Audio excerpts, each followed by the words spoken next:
네, 이원재 끝내주는 경제 AI 시대 시간입니다. 강정수 더코어 총괄 에디터님 모시겠습니다. 어서 오세요. 안녕하세요. 네. 반갑습니다. 네. 오늘 그 유명인 사기 이야기 하려고 그러는데 네. 강정수 박사님도 사칭하는 사기 당하신 적 없으세요? 혹시? 지금 이렇게 카카오 이 채팅방에서 채널을 찾아보니까 하나, 둘, 셋, 넷, 5개 제 이름이 있네요. 이 사진도 저예요. 강정수 박사님 사진 넣고 오픈 네. 채팅방 열어놓은 거예요? 네네네. 뭐 그 주식 투자 권유하는 네, 뭐 그런 맞습니다. 데인가요? 네네. 네, 요즘 많죠, 아주. 네. 실제로 그런 거 하신 적은 없죠. 없으시죠? 네, 전 전혀 속지 없습니다. 마세요, 여러분. 강정수 네. 박사님 사진 네, 저는 전혀 보여주면서 없습니다. 주식 투자라는 거에 사기입니까? 네, 속지 네. 마시고요. 네. 그런 범죄가 지금 막 늘어나고 있죠. 네, 맞습니다. 우선 그 이미지를 조작해서 네네. 또는 심지어는 동영상으로 어떠한 유명인들 사칭하는 것이 너무 쉬워졌잖아요. 네네. 제가 여러 번 말씀드렸지만 딥페이크라든지 이런 부분들이 과거에는 좀 높은 기술력과 비용이 발생했다면 이제는 아주 저렴한 비용으로 남녀노소 누구나 할 수 있는 거기 때문에 쓰나미처럼 이런 부분들이 좀 몰려오고 있는 거고, 이것이 딥페이크 형상으로 나타나지만 유명인들을 사칭한 사기 현상으로도 지금 나타나는 거고요. 이것이 지금 한국에 아주 들끓고 있고, 이러다 보니까 방통위도 나서고 있고 정부에도 뭐 TF팀 만들어지고 있지만 이 유명인들끼리도 모여가지고 유명인 사칭 온라인 피싱 범죄 대책 모임.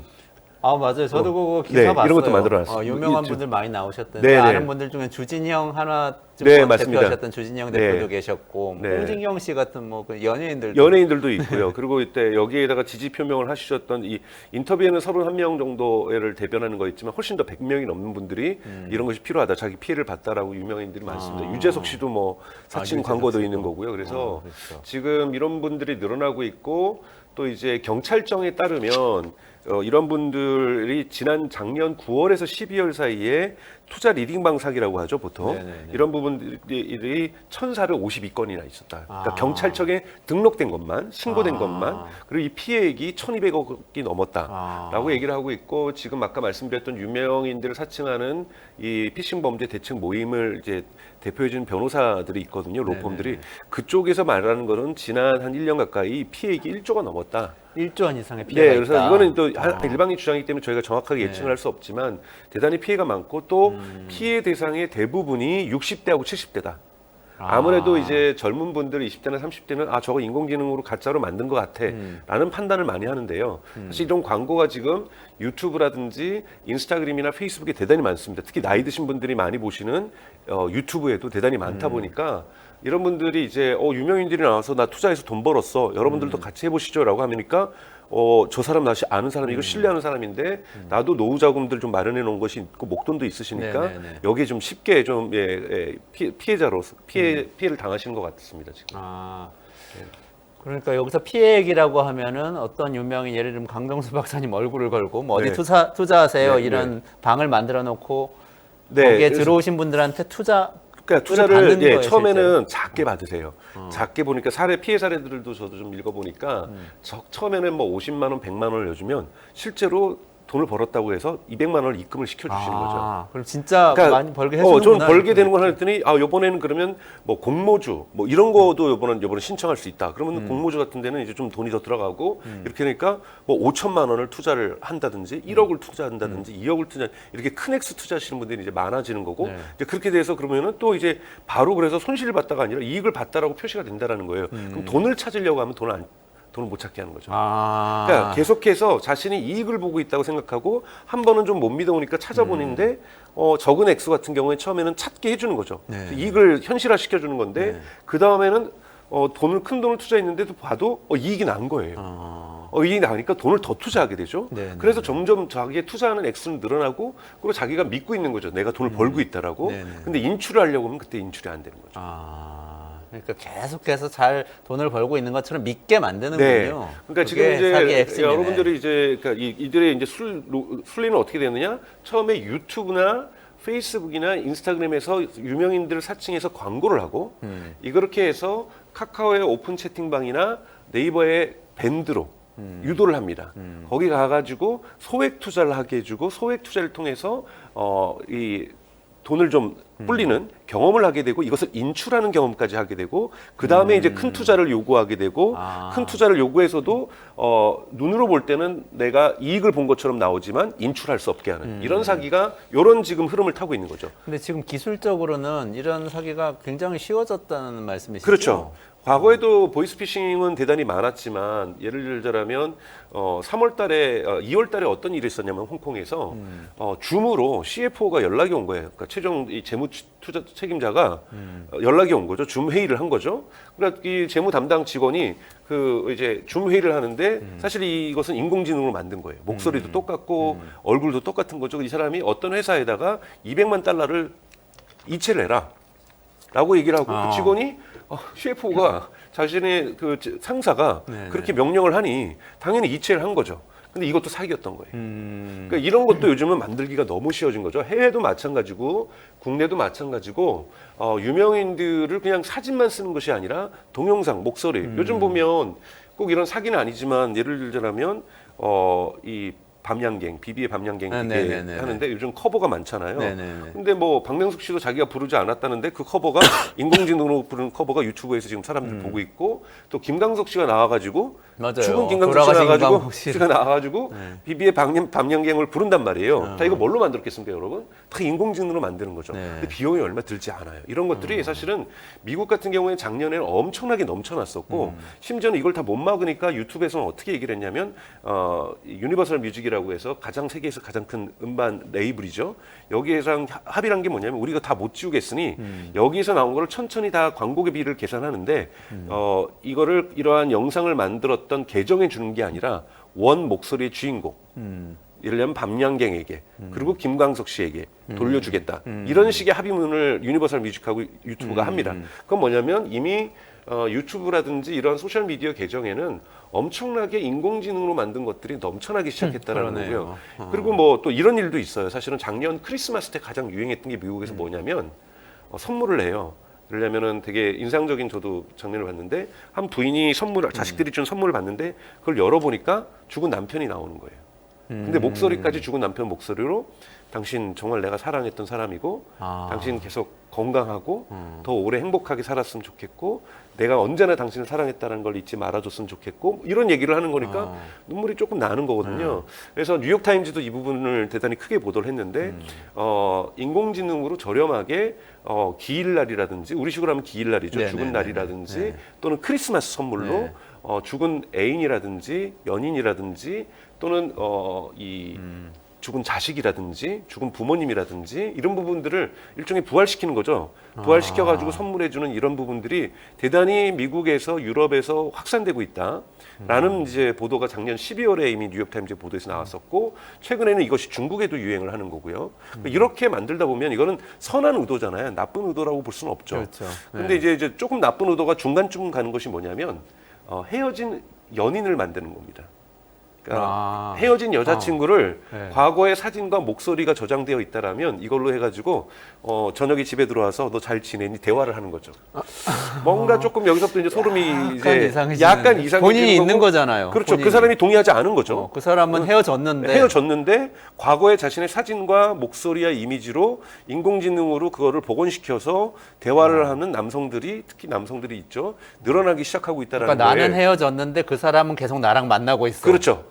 이런 부분들이 지금 기분이 이상한데. 신종인데 이거는 조금 회색지대로 가고 있는데 여기가 회색지대고 아까 말했던 기일날 죽은 또는 뭐 자식이라든지 뭐 연인이든 부모님이든을 뭔가 희생시키는 건 조금은 뭐 긍정적으로 의미 있고 사람들이 될 것 같잖아요. 그러니까 이 지불의사도 높습니다. 그러니까 대단히 많이 사용을 하는 거예요. 여기까지는 지금 뭐 현행법으로도 이거를 어떻게 불법으로 볼 건지 이런 논쟁들이 있을 뿐인데 문제가 없고 이 회색지대는 좀 제가 보기엔 문제가 있어요. 이걸 하나 건너뛰는 게 있죠. 사칭인 거죠. 예, 그러면서 보이스피싱이나 과거에 있었지만 이제는 얼굴까지도 드러내서 줌으로 사기를 친다든지 이런 일들을 드러나는 거고 유명인들은 동의하지 않았는데 유명인들이 저 투자해서 돈 벌었습니다는 목소리까지 위조하고 그 사람이 동영상으로 말을 하는 이런 식의 광고들이 나오는 거죠. 유튜브에서 광고로. 그러면 사람들이 어머 저 사람이 진짜로 말도 하고 저 사람이 저기 출연해서 저렇게 얘기를 하니 나도 저기에서 돈을 벌 수 있겠구나 라는 생각에 사람들이 투자를 하게 되는 이런 사기까지 이뤄지는 거죠. 그래서 대단히 대단히 다양하게 인공지능을 활용한 가짜 영상뿐만 아니라 우리가 보통 이걸 딥페이크라고 하죠. 인공지능에 네네. 의해서 가짜로 만들어진 컨텐츠도 넘쳐나는데 긍정적인 부분도 있지만 상당히 부정적인 부분으로도 진화하고 있다. 여기에 대해서 피해액도 늘어나고 있고 대책도 되게 필요한 상황이다라고 말씀을 정리를 할 수 있겠습니다. 아니 저는 또 무슨 생각이 드냐면요. 북한에서 왜 유훈 통치하잖아. 유훈이 글로 이렇게 써져 있는 걸 딴 사람들이 이게 네. 김일성 얘기하면서 유훈 통치하는 거잖아요. 근데 김일성을 그냥 만들어서 계속 얘기하게 할 수도 있겠네요. 그것이 통치자 요번에 입장에서. 저기 인도네시아 선거에서 수하투로라고 죽은 독재자가 있어요. 네네. 수하투로가 나타나서 여당 후보를 지지한다라고 얘기를 한 거예요. 아. 근데 그게 누구한테 먹히냐면 60대, 70대의 그 수하투로가 독재자였으면 나름대로의 긍정적인 거로 기억하고 있는 이런 유권자들에게 향수를 불러일으키는 거거든요. 마찬가지로 우리나라로 치면은 뭐 죽은 이제 박정희 대통령이 살아나서 이러려면은 어떤 특정 지역에 있는 노년층들에게 메시지를 유튜브에서 전한다.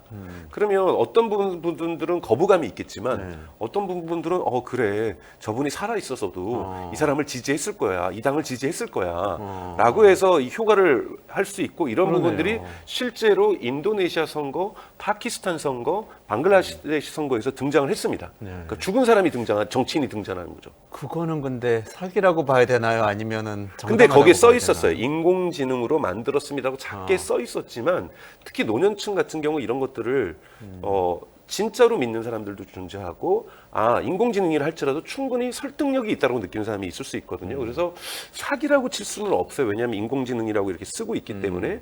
하지만 과연 이러한 방식을 우리가 허용할 것이냐 말 것이냐 논쟁이 되는 거죠. 지금은 후보를 이용한 예를 들자면 딥페이크는 한국에서 이번 선거법에 금지가 돼 있지만 죽은 사람을 살리는 것까지는 아직 그것을 포괄하고 있지 않은데 한국은 아직까지 그나마 그런 영상은 안 나와 있어요. 남은 6일 동안 나올지 안 나올지 잘 모르겠지만 죽은 사람을 살려서 메시지를 전하는 이러한 방식들이 선거 전에도 충분히 다른 나라에서 쓰이고 있기 때문에 한국에서 쓰일 수 있죠. 아니 저는 또 예를 들어서 삼성이나 현대자동차 이런 데 입사를 하면요. 네. 교육을 받는데 네. 다들 뭐 무슨 강사가 나와가지고 예전에 이건희 회장님이 이렇게 말씀하셨습니다. 이건희의 경영차라고 뭐고 막 창업주 얘기를 막 하거든요. 네.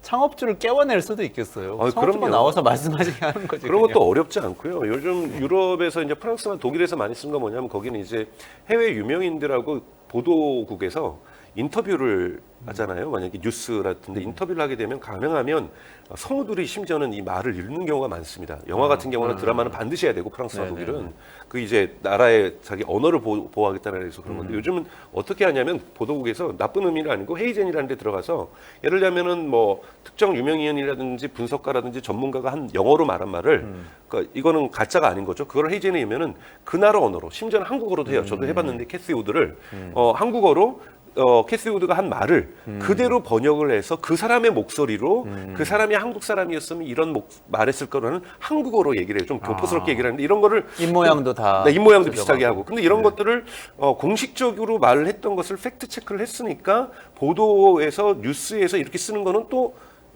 문제는 없을 수 있어요. 문제가 없죠. 왜냐하면 훨씬 더 그 국민들에게 외국어의 자막 처리가 아니라 그 자국어로 메시지를 전달해 주려고 하는 의도기 때문에 사실 헤이젠이라는 서비스가 미국에 만들어질 때는 이런 의도로 만든 거예요. 이런 네네. 긍정적인 의미로 만들어라 했는데 이것을 이제 사람들이 응용해서 죽은 사람들을 살려내는 방식으로 가는 거고 이것을 사람들이 응용해서 선거 전에 악용을 하기 시작하는 거고 이것을 사람들이 응용해서 유명의 사칭 이러한 투자 사칭으로 가는 거죠. 이렇게 점점 확대되고 있다고 볼 수 있습니다. 의도 자체는 대단히 효율적인 어떤 인공지능 아나운서라든지 또는 뭐 제임스 딘을 살려내는 거죠. 네네. 또는 뭐 그래서 맞아요. 이런 엘비스 얘기들은- 프레슬리도 살아. 엘비스 프레스도 살려내는데 최근에 미국 어떤 한 주에서 주 이름은 기억이 나지 않아서 죄송합니다만 그 주에서 가칭 엘비스 법을 통과시켰어요. 뭐야 엘비스. 그래서 유명인들의 목소리를 흉내내는 그 사람의 동의 없이 만드는 영상은 불법이다. 를 처음으로 역사적으로 처음으로 전 세계에서 이 그러니까 동의 없는 유명인들의 목소리를 활용해서 이것을 소셜 미디어나 유튜브나 이런 데에 공개하는 것은 불법이다라고 하는 법안을 통과시켰습니다. 주법에서. 아, 주법에서. 네, 일단 그런 목소리를 활용하는 건 네, 아닙니다. 근데 그거를 같이 엘비스법이에요. 엘비스 프레슬리 목소리 그렇죠. 사칭하지 말라고. 예, 예를 들면 김광석 씨가 밤양갱을 불렀는데 만약에 그 저작권자가 동의를 했는지 아닌지 모르겠는데 동의를 하지 않았다면 그건 불법인 거죠. 그 미국에서는. 아, 그러니까 김광석 씨는 돌아가셨지만 네. 김광석 씨의 권리를 이어받은 뭐 예를 들면 가족이라든지 이런 네. 분들하고 동의 절차가 있어야 된다. 근데 이제 이런 이런 부분도 얘기죠. 제가 이제 법률 전문가가 아니라서 쉽게 말씀을 못 드리겠는데요. 과연 김광석 씨의 어떠한 음악에 대한 저작권을 갖고 계신 분들이 가족들이겠죠. 그런 분들이 김광석 씨의 목소리까지 갖고 있느냐. 그러니까 그거는 참 목소리 어려운 그렇잖아요. 문제네요. 왜냐하면 밤양객이라는 것은 김광석 씨가 생전에 부르셨던 노래가 아니거든요. 그렇죠. 네. 불렀던 노래가 아니기 때문에 불렀다라면 그 저작권을 가족들이 갖고 있겠지만 목소리를 갖다 인공지능으로 재생하여서 이것을 비비 밤양객을 불러버렸다. 이거는 사실 법률적으로 논쟁이 충분히 될 수 있는 거라고 볼 수 있죠. 그러니까 나는 네. 죽었는데 네. 그러면 원래는 내 물리적인 인생이 끝나면 네. 내 목소리는 사라지잖아요. 그렇죠. 그러니까 문제 없는데 만약에 내 목소리가 계속 남아 있다면 나는 생명은 없는데 목소리는 남아 있어. 그 목소리 누구의 것인가? 그렇죠. 여기에 대한 지적 재산은 또 누가 가지고 있는가? 여기에 대한 그러게요. 동의의 표현을 또 누가 할 수 있는가? 이런 부분들이 사실은 인공 기술이 발전하면서 빈 곳이 발견되는 법의 빈 구멍들이죠. 그러네요. 네. 그 법의 빈 구멍에 대해서 좀 말씀을 나눠보면 네. 좋겠는데 아까 사칭 사건을 네. 얘기했으니까 많은 분들이 궁금해하는 게 사칭하면 범죄 아니에요? 그러니까 그 범죄를 그냥 가서 잡으면 되는 거 아닙니까? 이렇게 생각을 한단 근데 말이죠. 이제 아까 말했던 주진영 씨 전 하나투자증권 대표가 경찰에 신고를 했더니 경찰에서 뭐라고 얘기를 했냐면 가해자를 그러니까 단정할 수 없고 피해자가 신고하지 않았기 때문에 이 범죄 조사를 더 할 수 없다라고 얘기를 했어요. 아, 그러니까 이런 사칭 광고는 형사처벌 대상이 되기가 지금 현재 현행법은 아니고 민사처벌을 받으려면 이 피해자들이 신고를 해줘야 되거든요, 경찰에. 이 부분이 있고 가해자를 단정하기가 너무 어렵습니다. 왜냐하면 이런 것들은 대부분 해외에서 제작을 해서 해외에서 업로드를 해서 국내 광고로 노출하는 경우가 많거든요. 그리고 당연하게 오픈 채팅방이나 이런 것들도 잡아내기가 되게 어려운 거고요. 그러다 보니까 가해자나 가해자를 우선 잡아내기 어렵다라는 것. 우선 이런 기술들이 대단히 쉽게 만들어지면서 누가 어떻게 예를 들면 헤이젠에서 만들었다고 치면 미국의 헤이젠에다가 자, 이 영상을 누가 만들었는지 알려주세요라고 하면은 헤이젠에서는 이거를 정보를 줄 의무도 없고 우리나라가 이렇게 국제 공조가 지금 현재 이루어지지 않고 있거든요. 그래서 사실은 이런 광고를 아예 차단을 해줘야 되는데 사실 네이버하고 카카오에서는 차단을 하고 있어요. 근데 그래요? 지금 해외 플랫폼이라고 할 수 있는 이 유튜브하고 이 페이스북, 인스타그램이 안 하다 네. 보니까 올해 3월 25일 날 방통위에서 공문을 보냈어요. 긴급 공문을 보내서 그런 데다가 그런 광고를 좀 하지 말아라는 권고죠. 그러니까 우리나라 법에는 이거를 제어할 수 있는 법이 없는 거예요. 그러다 보니까 방통위가 권고하는 걸로 끝났고 그래서 3월 27일 날 국무조정실 산하에 이러한 불법 사금융 척결을 위한 밤정부 TF가 만들어져서 첫 회의를 했을 정도입니다. 그러니까 이거는 제 생각에는 이번 총선이 끝나면 정치권에서 이와 관련된 피해를 좀 더 진지하게 조사하고 면밀하게 꼼꼼하게 조사해서 법의 빈구멍을 채울 수 있는 법안에 대한 개정이 좀 필요한 거죠. 그래서 예를 들면은 정보통신망법이라든지 통신사기 피해 환급법이라든지 이런 법에 있어서의 조정이 지금 현재 필요한 상태입니다. 그러니까 네이버하고 카카오는 막고 있다고 하셨는데 네. 카카오 오픈 채팅방은 또 막을 수 없는 막을 건가요? 수 없는 게 쉽지가 않은 거죠. 아, 그것이 왜냐하면 범죄로 쓰였는지 아닌지를 일일이 하루에도 수만 개씩이 다 만들어지는데 근데 저는 그것을 좀 더 강하게 모니터링할 필요는 있다고 저는 생각이 들어요. 그러니까 예를 들면 유럽연합에서 여러분들 디지털 서비스법 디지털 시장법 이 두 가지 법안이 통과가 됐는데요. 거기에는 일정 정도의 MAU, 그러니까 그 월간 활성 방문 이용자가 이용하는 예를 들면 100만 명이면 100만 명, 300만 명, 300만 명 이용하는 것에 대해서는 미국에서 만약에 그 해외 서비스가 이걸 갖다가 모니터링 한다면 그건 안 돼요. 반드시 유럽에서 그 서비스에 대한 여러 가지 모니터링을 하고 모니터링에 있어 예를 들면 증오의 발언들이 확산되고 있다든지 이런 것을 플랫폼 사업자가 책임을 져야 되거든요. 그래서 그 책임을 물기 때문에 강력한 모니터링을 컨텐츠가 그러니까 유해한 컨텐츠 아까 말씀드렸던 뭐 흔히 말하는 이 뭐 영어로는 디스인포메이션, 미스인포메이션 이러한 이 것들이 있을 수 있고 가장 중요한 건 인종에 대한 어떤 차별 발언이라든지 성적 차별 발언이라든지 또는 어떠한 뭐 동료들에 대해 왕따를 시킨 거라든지 또는 이러한 사기성 이런 콘텐츠들에 대해서 강력한 모니터링을 지금 강제하고 있거든요. 근데 한국에는 해외 플랫폼 사업자에 대해서 이것을 강제할 수 있는 법안 규정이 그러니까 이 법 개정이 이루어지지 않은 상태이기 때문에 이걸 유럽연합의 어떠한 이런 법률 개정들을 좀 한국에도 가져와서 앞으로 이런 범죄는 너무나도 넘쳐날 것이고 사실 이제는 시작된 거거든요. 이것이 지금 꽃을 피우고 있는 게 아니라 이제 막 시작하려고 하고 있는 거기 때문에 꽃을 피운다라면 더 큰 피해가 발생할 수 있기 때문에 정부가 적절하게 정치권이 적절하게 나가서 법 개정은 저는 반드시 해야 한다고 생각하고 있습니다. 유럽연합의 그 디지털 시장법하고 디지털 서비스법은 유럽연합에 있는 기업 아니고 뭐 구글이나 페이스북이라도 메타라도 교육을 할 수 있는 건가요? 네, 핵심은 뭐냐면 유럽연합에서 이 정도의 이용자 규모를 갖고 있다라면 그것은 국내 유럽연합 내에 있는 사업자건 밖에 있는 사업자하고는 아무런 관계없이 무관하게 모두가 유럽연합의 이 법의 적용 대상입니다. 그러니까 우리나라로 치면은 예를 들면 일정 정도의 이용자를 갖고 있는 유튜브, 일정 정도의 이용자를 갖고 있는 인스타그램, 페이스북은 당연히 법 적용 대상이 되는 거죠. 이러한 법의 어떤 흐름을 한국으로 가져온다라면 그래서 국적을 불문하고 서비스의 이용자가 유럽연합에 존재하고 있다라면 근데 너무 또 뭐 예를 들면 100명 존재하는데 이렇게 규제할 수는 없잖아요. 그래서 몇백만 명 이상일 거예요. 정확하게 이제 수치는 제가 못 기억해서 죄송합니다만 몇백만 명 이상으로 월간 이용자가 적극 이용자가 존재한다면 이건 다 법 적용 대상입니다. 대단히 강력한 규제법. 우리도 그러면 이 법을 통해서 그런 규제를 만들 수가 있다는 거네요. 유럽연합이 할 수 있으면 우리도 유럽연합이 해주는데 지금 왜냐하면 저도 개인적으로 이런 경험이 있어서 사실은 이제 해외 플랫폼 사업자들하고 제가 이제 과거에 잠시 공직에서 일할 때 미팅을 한 적이 있거든요. 이런 부분들이 있어가지고 그랬더니 가장 큰 문제가 뭐였냐면 모니터링을 하긴 해요. 하긴 하고 요번에 이런 피해가 났을 때도 언론 기자들이 취재를 했을 때 이런 피해에 대해서 어떻게 대처하냐 했더니 자기네들도 적극 대응하고 있다. 그러니까 대응 안 하고 있다는 건 아니에요. 근데 예를 들면 하나 지우면 그 다음날 50개가 등록한다라는 거예요. 근데 적극적이지 않을 수밖에 없는 게 당장 광고 수익이 돈을 벌 수 있잖아요. 자기들 돈 버는 근데 거잖아요. 문제는 이거를 담당하고 모니터링하는 직원이 한국에 없습니다. 담당하는 직원이 지금 미국이나 싱가포르에 있다라는 거예요. 그러면 거기에서 한국 사람들이 얼마나 있다라는 것도 안 알려줘요. 그거는 얘기해 줄 수 없다라는 거예요. 다만 사람 없으면 또 모니터링도 안 될 거 아니에요. 그러니까 모니터링 하더라도 뭐 인공지능을 한다든지 뭔가 자동화를 시켜놓거나 뭔가를 하겠죠. 그러니까 전혀 책임을 안 지는 건 아니지만 한국의 한국 사람으로서 모니터링을 하고 있다라면 훨씬 더 빠르게 대응할 수가 있는 거잖아요. 예를 들자면 유재석이 나왔다면 저는 상식적으로 유재석이 아닐 수 있으면 우선은 펜딩, 흔히 말하는 보류를 시켜놓을 수 있는 거죠. 이 광고가 되기 전에 진짜 이것이 유재석이 출연한 광고가 맞는지 확인하기 위한 보류 과정들을 가질 수 있는데 일단 광고를 게재를 해버리는 거잖아요. 그러면 그 사이에 이거 아무래도 아닐 것 같아. 그래서 미국에 있는 모니터링 팀에 의해서 이거를 내려요. 근데 이거 내리는데 최소한 며칠은 걸릴 거 아니에요. 이 며칠 사이에 벌써 피해자가 발생해 버리는 거죠. 야, 그러니까 그 자동화 해가지고 AI로 만들면 정말 그 며칠 사이에 엄청나게 많은 영상을 만들어서 엄청 많이 유통을 이미 시켰을 수가 있잖아요. 네, 그렇죠. 예를 들면 유명 강사 중에 한 분이 이번에 그 유명인들 이 대책 모임에 있었던 김미경 씨라고, 김미경 씨. 예, 김미경 씨가 뭐라고 얘기했냐면 자기의 직원들이 지금 이걸 모니터링을 하고 있는데 어떤 걸 보면은 50만 뷰가 나와 있다는 거예요. 사칭인데. 그래요? 그러니까 광고비를 쏟아 부은 거죠.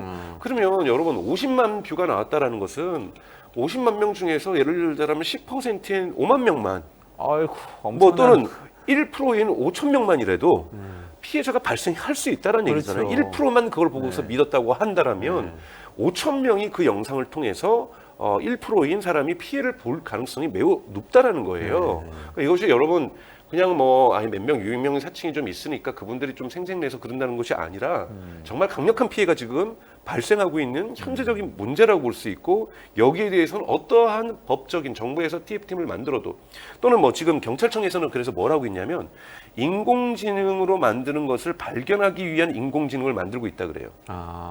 근데 제가 의문이 드는 거는 이런 인공지능 만드는데 수조 원이 들었잖아요. 한국도. 그렇죠. 네. 그런데 경찰청에서 과연 1,000억이라도 쓸 수 있을까?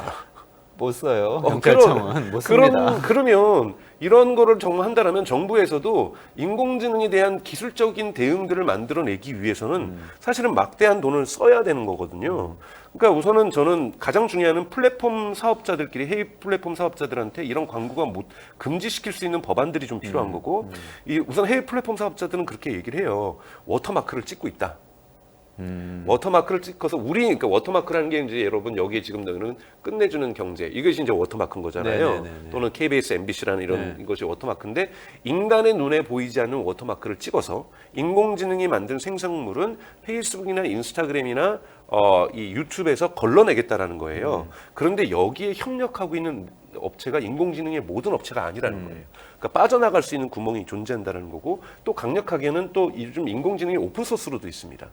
오픈소스로 있어서 이거를 제 노트북 이런 데 깔 수가 있는 거예요. 네, 라마 같은 것도 그렇죠. 있고. 그러면 우회로가 어마어마하게 많다라는 겁니다. 그렇기 때문에 이런 대형 인공지능 업체, 제작 업체들, 이 기술 업체들끼리만 협력한다고 해서 전체로 다 막을 수 있는 상황도 아니고 플랫폼 사업자들끼리 워터마크로 찍어낸다고 할지라도 이거는 물론 반드시 해야 되는 거죠. 이거라도 안 하면 더 뚫리는 거니까 그렇죠. 반드시 해야 되는 거지만 이것만으로도 다 막을 수도 없는 거고 경찰청이 돈 들여가지고 만든다고 해도 과연 이것의 기술적인 완성도가 쫓아갈 수 있겠는가? 이런 우회로들은 계속해서 생기는데 이런 부분에서 좀 회의가 드는 부분입니다. 근데 경찰청의 노력도 물론 없어서 필요 없다는 얘기는 아니지만 이거 효과만으로 우리가 모든 것에 막을 수 있다는 기대를 해서도 안 되는 거고요.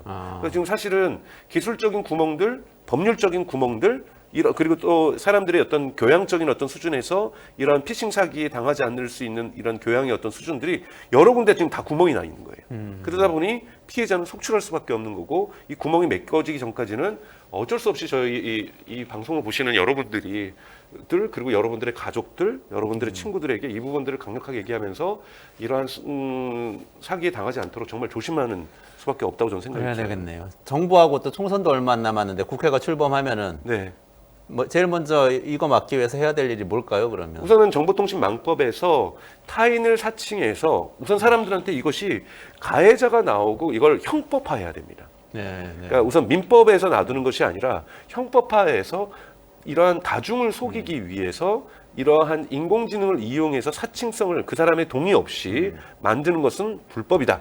라는 형법으로서의 불법이 분명히 존재해야 되는 거고 두 번째는 정보통신망법이라든지 뭐 이런 걸 통해서 해외 플랫폼 사업자에게 이러한 광고에 대해서 철저한 검증의 절차를 거치할 수 있는 담당자를 반드시 한국에 둘 것.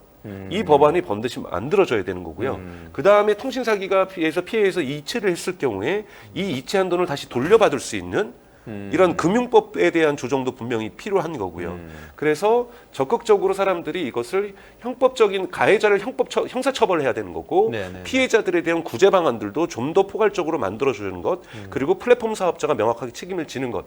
그런데 사실 조금 어려운 거는 뭐냐면 국내 플랫폼 사업자의 오픈 채팅방과 이 밴드를 막는 거가 대단히 쉽지 않다라는 거죠. 왜냐하면 이거와는 대단히 사적 커뮤니케이션이 일어나는 공간이기 때문에 이거를 다 하게 된다면 사실은 전면적인 검열이 필요한 상황이거든요. 그러네요. 네. 그렇기 때문에 이 부분은 사실은 좀 논의는 좀 필요하다고 봐요. 그러니까 일부 찬성론자도 있겠지만 검열이라는 거. 왜냐하면 이렇게 될 경우에는 우리가 사적으로 제 친구들과 나누는 대화도 뒤지게 되잖아요. 다 뒤져야 되기 때문에 검열의 이슈가 있을 수가 있거든요. 그래서 사실 이거는 좀 쉽지 않은 문제라고 저는 생각이 듭니다. 그렇군요. 네. 어쨌든 제도적으로 해결을 해야 되는 문제고 형사 처벌이 가능하도록 만드는 게 제일 핵심이네요. 네. 말씀을 듣고 보니까. 네. 네, 오늘 말씀은 여기까지 들어야 될 것 같은데요. 네. 네, 오늘 좋은 말씀 감사합니다. 강정수 더코어 총괄 에디터님하고 AI 시대의 이 사칭 사기에 대해서 좀 근본적인 대책을 이야기해봤습니다. 고맙습니다. 고맙습니다.